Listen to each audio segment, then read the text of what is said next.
Hey guys, welcome back to... Wait, hold on.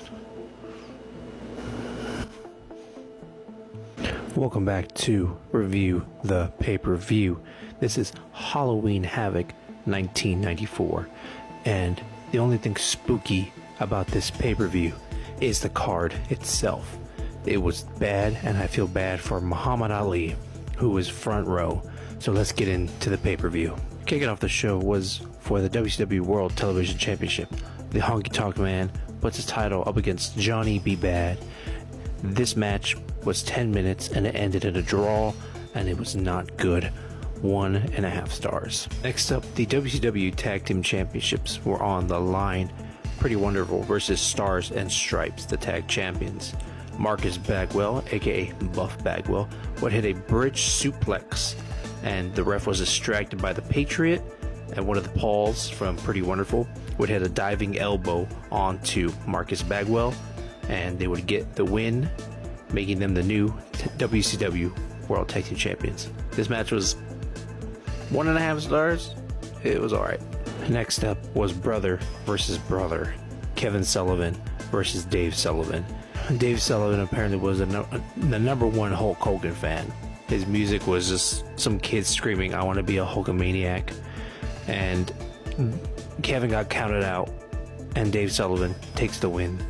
1 star. This match was ridiculous. Now we're kicking it up a notch. Arn Anderson versus the Natural, Dustin Rhodes. This is just a regular match. This is probably the second best match of the night compared to the main event.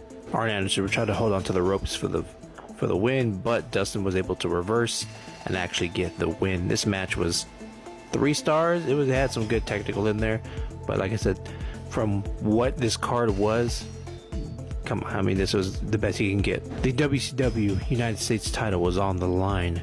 Hacksaw Jim Duggan puts the title up against Stunning Steve Austin.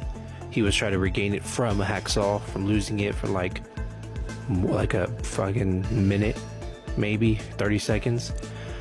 This match would end in a DQ. Stunning Steve Austin would throw Hacksaw Jim Duggan over the top rope. Like this, the rules were different back then, and apparently that was one of them. Stone Cold's ass was pale as hell. This is a 2-star match. Next up, Guardian Angel versus Vader, and aka Guardian Angel is Big Boss Man from WWF, WWE, whatever you want to call it. Slow, okay, 1 star.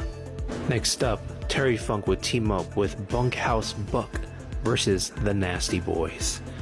This was 2 stars. It was okay. Terry Funk would get a chair and just smack himself like 6 or 7 times for no reason because he was hardcore, but he would get pile drivered on a pumpkin by one of the Nasty Boys for the win.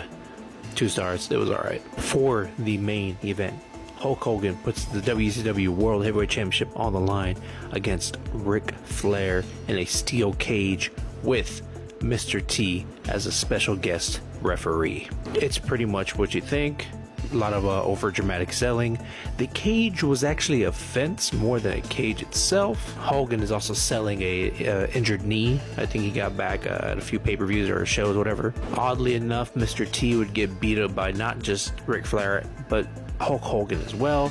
Sensational Sherry is with Ric Flair at the time, and she would jump the fence and jump on Hulk Hogan, but she would miss, but Hulk Hogan would still try to beat her up, like throw her around. So there's a story going around as well that there's a masked man that keeps beating up Hulk Hogan. So he appears, jumps the fence with I believe it's a bat or like a steel pipe or whatever, and he hits Hulk Hogan with it. But that would not stop the Hulkster. And of course, he would get the famous big boot leg drop for the win.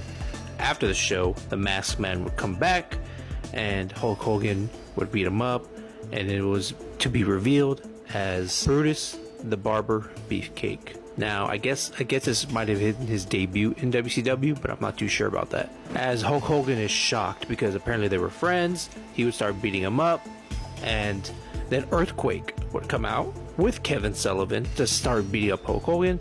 And then the injured Sting, not even this Sting, it's the Surfer Sting, would come out and save Hulk Hogan to end the show. I've seen some pay-per-views, and this is probably one of the worst ones I've seen. And I asked my wife to do this face paint for me because I thought, hey, Sting might come out. Homeboy was injured and he was fucking Surfer Sting, but I do appreciate her doing this for me. And with that note, this has been Review the Pay-Per-View, guys. Until next time.